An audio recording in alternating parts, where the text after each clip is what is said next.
Halo semuanya, kembali lagi di sisi sharing selama 2 menit bersama saya. Kali ini kita akan menjelaskan ilmu hidrologi.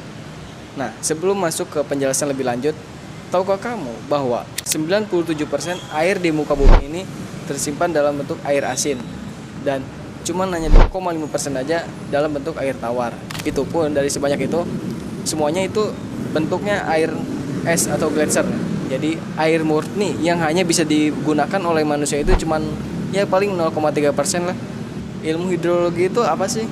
Hidrologi adalah cabang ilmu geografi dan geosains yang mempelajari tentang pergerakan, distribusi, dan kualitas air di muka bumi ini, baik itu dari atmosfer, permukaan, ataupun bawah tanah.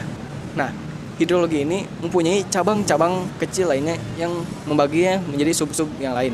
Yang pertama ada hidrometeorologi, yaitu mempelajari air yang ada di atas awan sana, ada di atmosfer.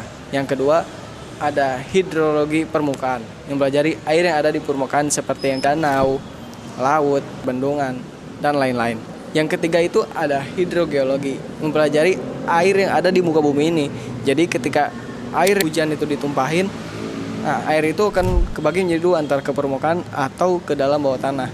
Nah, ke dalam bawah tanah ini akan menjadikan air itu bermanfaat untuk bagi para tumbuhan. Dan yang keempat ada hidrologi terapan, yaitu penerapan praktis tentang ilmu hidrologi ini. Nih, biar kamu mudah pahamin, coba kamu bayangin ilmu hidrologi ini seperti spons raksasa yang menyerap, menahan, menyimpan, dan menyalurkan air.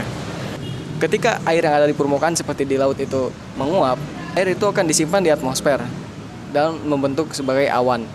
Nah, di awan itu ketika sudah penuh, ketika sudah berat nih, awan itu akan mengeluarkan air, mau itu dalam bentuk air, es, atau salju. Benda-benda itu akan turun kembali ke bumi dan menjadi sumber air lagi, di mana air itu antara masuk ke dalam tanah atau menyalur ke permukaan seperti ke sungai atau ke laut. Dan teruslah berulang-ulang, siklus itulah yang menjadikan kenapa kita masih hidup di bumi ini. Kalau sponsnya terlalu kering, makhluk hidup seperti kita, tumbuhan dan hewan-hewan tidak akan bisa hidup dan akan kekurangan air. Dan ketika sponsnya basah, maka alam tidak baik-baik saja, karena analogi spons basah itu seperti daratan yang banjir, gak akan bisa hidup nyaman. Maka dari itu harus tetap seimbang.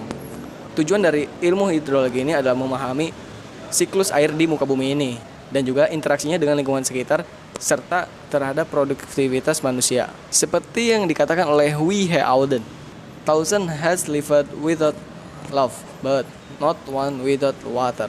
Artinya, semua orang bisa hidup tanpa cinta, tapi tidak semua orang